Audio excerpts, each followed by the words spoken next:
여호와는 나의 목자니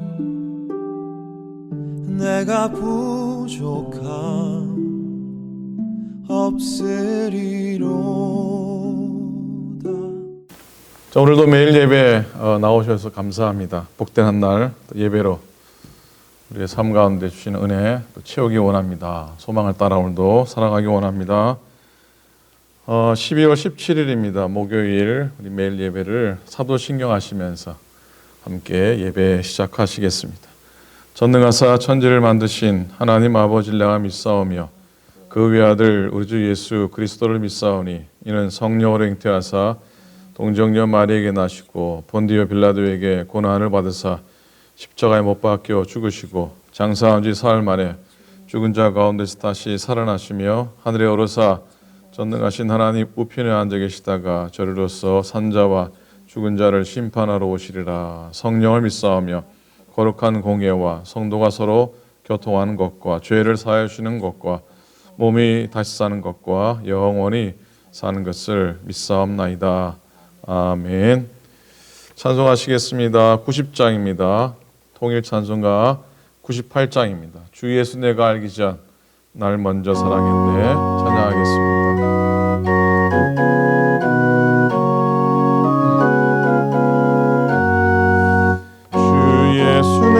알기 전 날 먼저 사랑했네. 그 크신 사랑 나타나 내 영혼 거듭났네. 주 내 맘에 늘 계시고 나 주의 안에 있어 저 포도비유 같으니 참 좋은 나의 친구. 내 친구 되신 예수님 날 구원하시려고 그 귀한 몸을 버리사 내 죄를 대속했네. 나 주님을 늘 믿으며 그 손을 의지하고 내 몸과 마음을 바쳐서 끝까지 충성하리. 내 진실하신 친구여 그 은혜 내려주사 날 항상 보호하시고 내 방패 되옵소서. 그 풍성한 참 사랑을 네 능히 끊을 소냐. 날 구원하신 예수는 참 좋은 나의 친구.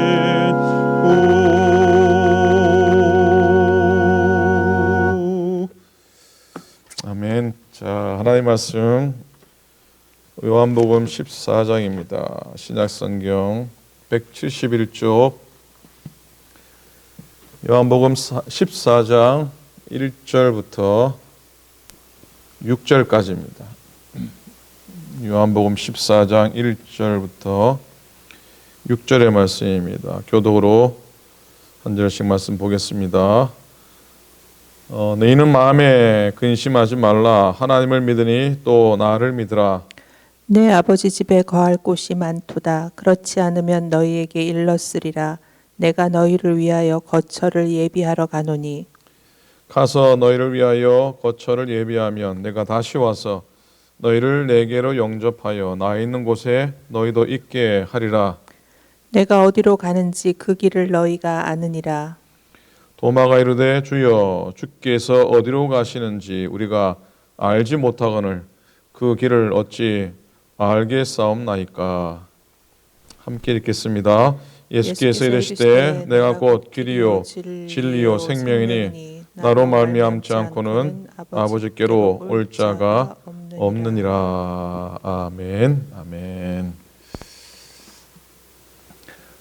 오늘 예배 가운데 하나님 또 주시는 힘과 또 은혜와 지혜로 체험받기 원하고 구원의 도를 따라 오늘도 걸어가기 원합니다. 요한복음 14장 말씀 오늘 읽은 본문으로 내가 곧 길이요 진리요 생명이니 라고 하는 말씀을 제목으로 말씀을 나누기 원합니다. 어제 우리가 예수님이 그 제자들의 발을 몸소 씻기신 그 발 씻김의 본을 보이셨어요. 그러면서 우리도 역시 이웃과 세상에서 그렇게 살고 종이 되기를 원하시죠. 진정으로 사랑하고 존경하고 높여주는 마음으로 이웃의 발을 씻어주라는 것이죠. 그런데 이 세족식을 단지 그 도덕적이고 윤리적인 교훈으로만 받기에는 세족식이 가진 의미가 너무나 크죠. 어제 깊이 나누지 못한 말씀들 나누기 원하는데 여러분 그 무엇보다도 세족식에 담긴 의미는 바로 구원의 방법이라는 것입니다. 구원의 도리라는 뜻이죠. 구원의 도라는 뜻입니다. 예수님이 제자들의 발을 씻기신 것은 그저 그들의 발에 있는 먼지를 닦아낸 게 아니잖아요. 그죠? 그건 영혼의 죄를 씻어 주신 것을 의미합니다. 예수님은 당신께서 달려 죽으실 십자가를 내다보시면서 세족식을 행하신 겁니다. 자신이 죽으심으로 사람들의 죄를 씻어 주심을 친히 보여주신 겁니다. 그래서 이 세족식의 의미를 도덕적인 교훈으로만 받으면 2%가 부족한 겁니다. 그 차원을 넘어서서 속죄와 구원의 차원에서 이해해야 합니다. 자, 예수님이 베드로의 발을 씻기시면서 특별히 주고받은 그 말씀 가운데 세족식에 담긴 구원의 그 의미 메시지를 찾을 수가 있을 겁니다. 7절에서 예수님이 어제 나눈 말씀 7절에서 내가 아는 것을 너희가 지금은 알지 못하나 이후에는 알리라 그렇게 좀 선문답처럼 말씀하십니다. 사실 베드로는 내 발을 절대로 씻기실 수 없습니다 라고 그렇게 얘기를 했거든요. 이 베드로의 입장에서 어찌 보면 예수님의 그 세족 행동에는 두 가지 이상한 점이 있다고 생각을 했을 것 같습니다. 우리도 그런 생각을 해봅니다. 먼저 선생님이 스승이 제자들의 발을 씻기신 겁니다. 자, 이게 윤리적인 차원이라면 굉장히 황송하고 황당한 일입니다. 예수님은 세족을 행하시면서 단 하나도 제자들의 도움을 받거나 도움을 요청하지 않았습니다. 모든 일을 홀로 행하셨어요. 그래서 베드로는 더욱 황송했던 겁니다. 이런 행동은 윤리적인 차원에서 생각하면 좀 이해가 안 되지만 속죄의 차원, 구원의 차원에서 본다면 납득이 갑니다. 자, 예수님이 우리의 죄를 씻어주셔야지 반대로 우리가 예수님의 죄를 씻어드릴 수는 없는 것이기 때문이죠. 자, 그리고 두 번째 하나는 더 있습니다. 하나 더 이상한 건 식후에 발을 씻기셨다는 것이죠. 여러분 유대인의 관습은 언제 손발을 닦습니까? 우리도 마찬가지지만 식전에 하는 것이죠. 그러니 식후에 씻은 것은 좀 이상합니다. 그러니 이 예수님의 세족의 의식은 단순히 그 식사 예절이 아니라 위생적인 차원이 아니라 보다 높은 영적인 차원의 그 행동이셨습니다. 즉 인간의 영혼을 씻는 일이죠. 죄인을 속죄하는 의식이라는 겁니다. 구약 성경에서도 물로 씻는 건 속죄 의식을 의미합니다. 예수님께서 씻어주심은 곧 발의 먼지를 씻음이 아니라 우리의 영혼의 죄를 씻어주심인 겁니다. 그러니 이러한 사실을 베드로가 알 리가 있었겠습니까? 내 발을 못 씻깁니다 그러잖아요. 그때 주님이 하신 말씀이 바로 나의 하는 것을 네가 이제는 알지 못하나 이후에는 알리라 라고 말씀하신 거예요. 주님이 죽으시고 부활 승천하시고 그들이 성령을 받은 후에야 비로소 알게 되었다는 겁니다. 여러분 우리도 마찬가지. 우리도 우리의 발보다 먼저 우리의 더럽혀진 영혼이 씻김 받아야 될 줄을 믿습니다. 오늘도 예수님은 우리의 영혼을 씻기시기 원하십니다. 발 씻음의 세족의 행동에서 우리가 구원의 도를 발견해 볼 수 있는데요. 예수님이 십자가의 길을 향해 가시면서 이렇게 세속의식과 더불어서 계속해서 유언과 같은 예수님의 메시지를 접하게 되는데 오늘도 그 구원의 도에 대한 말씀을 받게 됩니다. 흔히 14장, 요한복음 14장부터 16장까지를 다락방 강화, 그래서 이게 백성들을 위한, 대중들을 위한 말씀이라기보다도 제자들에게 행하신 유언적인 교훈들이 거기에 담겨져 있습니다. 자, 그 첫 번 말씀이 예수님은 근심하지 말라라고 하는 말씀으로 시작을 하십니다. 14장 1절이죠. 너희는 마음에 근심하지 말라. 근심한다는 말은 이 물이 출렁이는 모습을 의미한다고 해요. 물이 출렁이는 모습. 그러니까 그때 제자들의 마음에는 파도가 치고 있었다는 것이죠. 예수님께서는 따라오지 못할 곳으로 떠나신다고 말씀을 하시고 있어서 그런지 제자들의 마음에 아마 근심의 물결이 이렇게 울렁울렁 출렁출렁 되었던가 봅니다. 미국의 어떤 부자가 신문에 광고를 하나 냈답니다. 아무 근심도 없고 걱정도 없고 정말 행복하게 산다고 자신 있게 말할 수 있는 사람에게 내가 만불을 주겠소. 그러니까 많은 사람들이 찾아왔습니다. 자신이 행복하다고 말합니다. 아내가 있어서, 남편이 있고, 부모님 때문에, 자녀들 때문에, 또 뭐 내가 건강하기 때문에, 좋은 직장이 있어서 이렇게 여러 가지 이유를 대면서 난 참으로 행복하고 만족하게 삽니다. 그렇게 말을 했는데요. 그런데 단 한 사람도 이 부자에게서 만불이라는 돈을 받아가지 못했다고 합니다. 그 부자가 마지막에 던진 이 질문에 아무도 대답을 하지 못했기 때문이라고 해요. 뭐라고 질문했냐면 당신이 그렇게 행복하게 살고 만족하게 사는데 왜 만불이 필요합니까? 라고 하는 질문이었다고 합니다. 자, 여러분, 사실 세상에서 우리가 복된 인생을 또 산다고 믿음으로 고백하지만 또 한편 돌아보면 걱정과 또 근심이 끊이지 않습니다.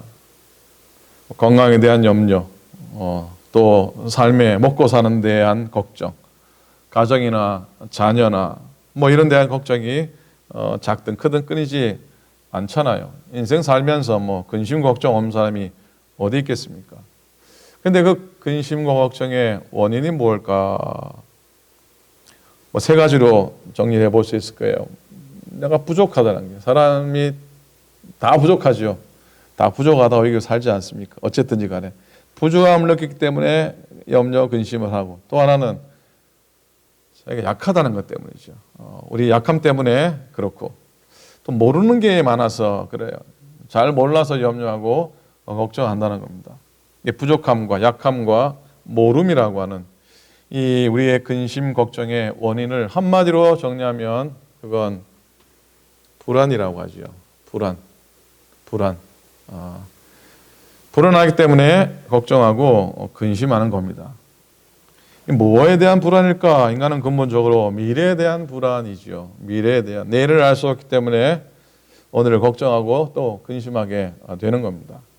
오늘 나의 근심이 뭘까? 뭐 그걸 뭐 뜯어 뭐 정리할 필요는 없겠지만 나름 가진 또 걱정들이 있죠. 제자들의 근심은 그래도 고상한 근심이었습니다. 주님을 잘 따르고자 하는 근심, 주님의 일을 잘 하려고 하는 근심, 이 거룩한 근심은 좀 가져야 되지 않을까 싶습니다. 그런데 우리의 주된 근심은 사실 신앙적인 것이라기보다는 때론 이 세상 것들에 더 많이 이렇게 가 있는 것을 보게 됩니다. 뭐 그걸 나쁘다고 잘못됐다라고 말씀드리고 싶지는 않습니다. 124를 살았던 모세가 이런 고백을 하잖아요. 시편 90편이 하나님의 사람 모세의 기도 시편인데 그 유명한 구절이에요. 우리의 연수가 기껏해야 70이요 건강하면 80인데 그나마 그 연수의 자랑은 수고와 슬픔뿐이요 신속히 가니 날아가듯 사라집니다 라고 이렇게 고백하거든요. 예수님도 의식주의에 매여 있는 사람들에게 이렇게 또 교훈합니다. 마태복음 6장 25절에 그러므로 내가 너에게 이르노니 목숨을 위하여 무엇을 먹을까 무엇을 마실까 무엇을 위하여 무엇을 몸을 위하여 무엇을 입을까 염려하지 말라. 오늘 나의 근심이 무엇일까? 신앙 문제일까? 먹고 사는 문제일까? 어떤 근심이든지 염려하지 않기를 원합니다. 근심하지 말라는 게 주님의 명령이니까요. 일단 근심을 쓰레기통에 쫙 버리고 꽁꽁 소유하지 말고 처분하시기 바랍니다. 자, 오늘 말씀 속에 예수님이 우리가 당신과 다시 만날 수 있는 길을 가르쳐 주시는데 4절부터 6절까지입니다. 내가 어디로 가는지 그 길을 너희가 아느니라. 도마가 근데 모르겠다 이게 5절에서 주님 어디로 가시는지 우리가 알지 못합니다. 어떻게 아신다고 그럽니까? 그때 예수님께서 하신 말씀이 내가 곧 뭐라 합니까? 내가 곧 길이요 진리요 생명이니 나로 말미암지 않고는 아버지께로 올 자가 없느니라 라고 하는 말씀을 우리에게 하시고 있습니다. 내가 아버지 집에 가서 예수님이 그러시죠. 내가 아버지 집에 가서 너희가 있을 곳을 예비한 후에 다시 와서 너희를 데려가겠다고 하는 그 약속에 대한 말씀에 도마는 의심을 품습니다. 그래서 늘 도마는 의심이 많다고 그러지만은 사실 도마가 이런 질문을 이런 고백을 한 것도 어찌 보면 그 믿음에 대한 열정이 있었기 때문이라고 생각합니다. 이런데 전혀 관심 없는 사람은 이렇게 또 묻지도 않잖아요. 되묻지도 않잖아요. 자, 그에 대한 예수님의 대답이 바로 내가 곧 길이요 진리요 생명이다. 나로 말미암지 않고는 아버지께로 올 자가 없다. 이 말씀을 나오게 한 이는 도마예요. 도마는 예수님 입에서 정말 놀라운 고백들을 많이 이끌어낸 그런 사람입니다. 자, 원문을 보면은요, 여기서 길, 진리, 생명이라는 단어가 나오는데 헬라어 원문에는 그 단어들 앞에 영어로 말하면 더, 우리말로 하면 그 정관사가 하나하나씩 붙어 있습니다. 그러니 오직 예수님만이 사람을 하나님께로 인도해주는 그 길입니다. 또 예수님만이 사람으로 하여금 영원한 생명을 얻게 해주시는 그 분이십니다. 그 생명. 셋째로 주님만이 구원에 이르게 될 수 있는 그 진리 자체이십니다 라고 하는 뜻이죠. 예수님을 통하지 않고는 하나님께로 갈 수 없다는 선언입니다. 하나님께서 준비해 놓으신 천국에 들어갈 수 있는 유일한 방법은 예수님을 믿는 것뿐이라는 겁니다. 우리가 때로는 실수해서 길을 놓치곤 하지만 믿음의 길은 꼭 놓치지 않기를 꼭 부탁을 드립니다. 어제 오전에 안과 예약이 돼 있어서 병원에 가서 눈 검사도 하고 시력 검사도 하고 안경도 바꿔야 되고 그래서 하고 집사람이 뭘 부탁을 해서 거기에 찾아가려는데 내비게이션을 켜놓고 가도요. 제가 어제 4번을 길을 잘못 들어갔습니다. 4번을 딴 길로 엉뚱한 데로 들어가가지고 한참 헤맸습니다. 제가 그럴 나이가 아닌데 어제 얼마나 돌고 하이웨이를 돌고 돌았는지 기가 차고 매가 차고 순서가 칼을 찬다는데 그랬었어요. 그래도 목적지를 찾아갔으니까 가긴 간 건데 그래요. 세상 길은 혹시 잘못 떨었어도 세상 가는 길은 실수해서 옆길로 빠져도 다시 찾아가면 되지만 우리의 구원의 길, 우리가 찾아갈 생명의 길, 우리가 걸어가야 될 그런 은총의 길은 잘못 들어가지 않기를 꼭 부탁을 드립니다. 그래서 바로 그 길이 예수님인데 예수님이란 그 길을 절대로 놓치지 않고 걸어가기를 소원합니다. 자, 하나님께로 그리고 영원한 천국으로 가는 유일한 길이 그분이죠. 그분 길을 따라야지 목적지에 도달할 수 있습니다. 그래서 예수님 믿을 때 인생의 불안이 벗어나고 또 근심 걱정에서 벗어날 수 있는 것이죠. 죽어도 영원히 살 수 있다는 믿음을 갖게 되는 겁니다. 1866년에 그 병인 양료, 병인 박해가 천주교 박해죠. 그때 30대의 젊은 프랑스 신부들하고 그들에 의해서 믿음을 받아들였던 나이 많으신 믿음 좋으신 성도님들이 붙잡혀왔습니다. 신부들로부터 시작된 그 목베임, 참수형이 잔인하게 처참하게 진행이 됩니다. 그 현장을 바라보던 그 젊은 신부들은 얼마나 두려웠겠습니까? 그리스도를 배신할 수밖에 없는 극도의 두려움에 떨게 됩니다. 그때 함께 잡혀 나이 많으신 그 조선 사람, 그 나이 많으신 믿음의 성도님이 젊은 신부에게 다가가서 꼭 안아주면서 그렇게 말씀하셨다고 합니다. 이곳의 고통은 잠시면 지나갈 겁니다. 조금 후면 우리는 신부님이 전하신 말씀대로 더 좋은 곳에서 그리스도와 함께 영원히 살게 될 겁니다. 더 좋은 곳, 천국을 바라보세요, 신부님. 이 말이 참 마음에 와닿습니다. 부끄럽기도 합니다. 신부들을 위해서 복음을 받아들인 이 나이 많으신 믿음 좋으신 어르신들의 입술의 고백, 삶의 고백이 더 대단합니다. 대단합니다. 그들의 말을 듣고 이 신부들이 정신을 바짝 차리고 담대히 그 참수형의 공포를 잘 이겨낼 수 있었다고 전해 내려옵니다. 여러분, 하나님께서 우리가 천국으로 들어갈 수 있는 길을 열어주셨는데 그 길은 바로 예수님이십니다. 하나님의 아들이신 예수님은 이 세상에 오셔서 우리가 지은 죄의 값을 대신 치러 주셨습니다. 이제 남은 건 딱 하나입니다. 뭡니까? 그분을 믿는 겁니다. 믿는 겁니다. 옛말에 믿는 도끼에 발등 찍힌다. 참 흔히 쓰는 얘기지만 이렇게 나쁜 속담은 또 없다는 생각을 해보게 됩니다. 유대인 랍비 중에 힐렐이라는 유명한 랍비가 있는데 이렇게 얘기합니다. 상대를 믿어라. 끝까지 믿어라. 속을 줄 알면서도 믿어라.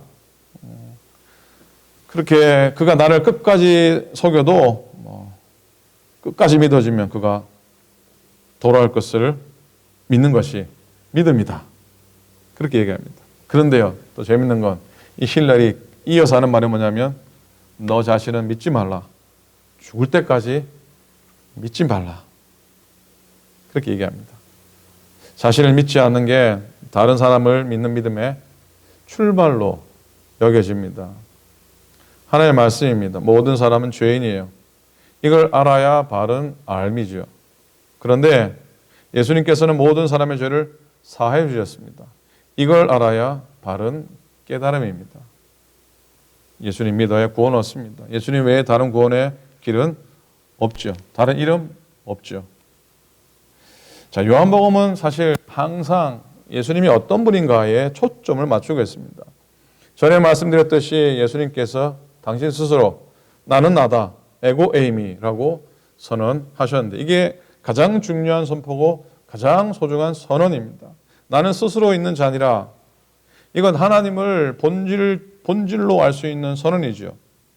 바로 그 선언처럼 예수님도 에고 에이미 하셨고 그렇게 선포하셨는데 이 제자들은요 좀 오해를 해가지고 길에 관해서 여쭙고요, 길에 대해서 묻고요, 생명에 대해서 의심합니다.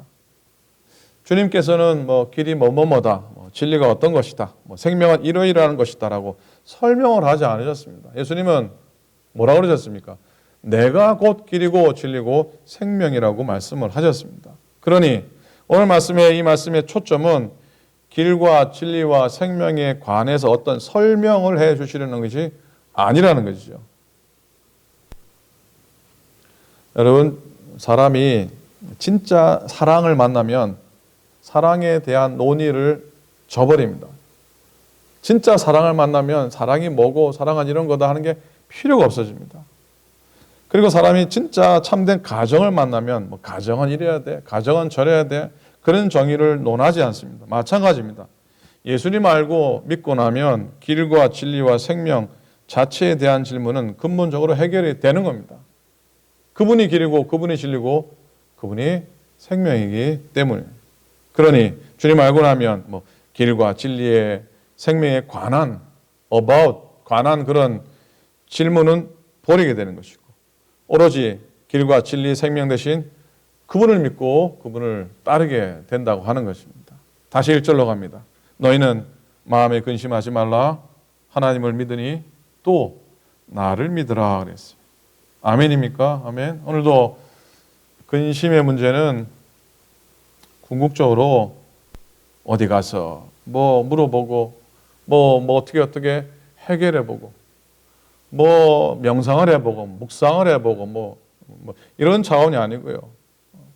길과 진리와 생명 대신 예수님을 믿는 믿음 안에서 해결되는 줄로 믿습니다. 뭐 세상의 노래도 뭐 그런 노래가 있잖아요. 뭐 근심을 털어놓고 다 함께 차차차, 뭐 슬픔을 묻어놓고 다 함께 차차차. 세상 노래도 그렇게 부르면서 근심 걱정 슬픔을 떨쳐버리는데, 우리야 하물며 사랑하는 여러분, 오늘도 하루 살아갑니다. 주의 오심을 기다리는 우리들에게 마라나타, 무슨 의미입니까? 주님 어서 오시옵소서. 그 고백을 하면서 기쁨으로 길과 진리와 생명 대신 구원의 주님을 마음 깊은 곳에 모셔드릴 수 있는 이 절기, 힘들지만 오늘의 시간들이 꼭 되실 수 있기를 주님의 이름으로 축복하고 또한 간절히 축원을 드립니다. 아멘, 아멘. 기도하시겠습니다. 하나님 고맙습니다. 오늘도 은혜를 따라, 말씀을 따라 예배 자리에 잠시 스탑해서 하나님 주신 말씀 또 붙들게 해주셔서 감사를 드립니다. 코로나라고 하는 우리를 짓누르고 우리를 불편하게 하고 우리를 아프게 하는 이 삶의 상황 가운데서도 오늘도 길이요 진리요 생명 되신 주님을 믿고 또 그 가운데 그 은혜 안에 거할 수 있도록 우리들에게 정말 복된 마음 주셔서 감사를 드립니다. 오늘 주신 말씀 마음속에 꼭 담게 도와주시옵시고, 주님이 나를 어디로 이끄시든지 내 생애의 마지막에 내가 어디를 향해 가든지 하나님이 예비하신 길, 하나님이 이끄시는 길에 서도록 도와주옵소서. 세상 길은 잠시 놓쳐도 다시 찾아갈 수 있지만 예수 그리스도의 길을 놓치면 멸망 가운데 지옥에 떨어질 수 있음을 우리가 늘 잊지 않게 하여 주옵소서. 하나님, 연말 또 성탄 이 대강절 모든 시간 가운데 하나님의 뜻을 구하게 도우시고 아기 예수님의 오심을 또 기쁨으로 맞으며 회개하며 우리의 심령을 깨끗이 함으로 주의 오시는 길을 평탄케 하도록 저희들을 인도하여 주시옵소서. 오늘 예배 가운데 거하는 주의 종들을 다 축복하소서. 건강하게 하시고 평안하게 하소서. 당신의 교회를 지키시고 이 땅의 모든 주의 백성들, 주의 교회들을 위해 하나님의 돌보심을 허락하여 주시옵소서. 감사합니다. 우리 주님 예수 그리스도 이름으로 간절히 기도드립니다. 아멘. 하늘에 계신 우리 아버지여, 이름이 거룩히 여김을 받으시오며 나라의 임하옵시오며 뜻이 안에서 이루는 같이 땅에서 이루어지이다. 오늘날 우리에게 일용할 양식을 주옵시고 우리가 우리에게 죄 지은 자를 사하여 준 것 같이 우리 죄를 사하여 주옵시고 우리를 시험에 들지 말게 하옵시고 다만 악에서 구하옵소서. 나라와 권세와 영광이 아버지께 영원히 있사옵나이다. 아멘.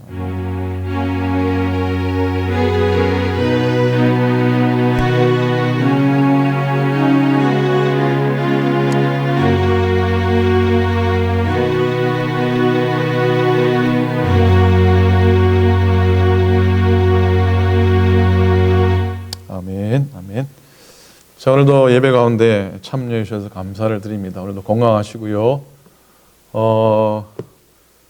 12월 22일 날 성탄 나눔을 계획했는데 코로나가 워낙 드세서 조심하는 것이 좋겠다 싶어서 내년 연초로 연기를 좀 했습니다. 여러분 널리 양해해 주시고 다음에 또 잘 준비해서 또 귀한 나눔에 사역이 되도록 그렇게 노력을 하도록 하겠습니다. 양해를 구합니다. 자, 오늘도 은혜 안에 건강하게 지나시길 바랍니다. 내일 또 예배 가운데 찾아뵙겠습니다. 고맙습니다. 여호와는 나의 목자니 내가 부족함 없으리로다.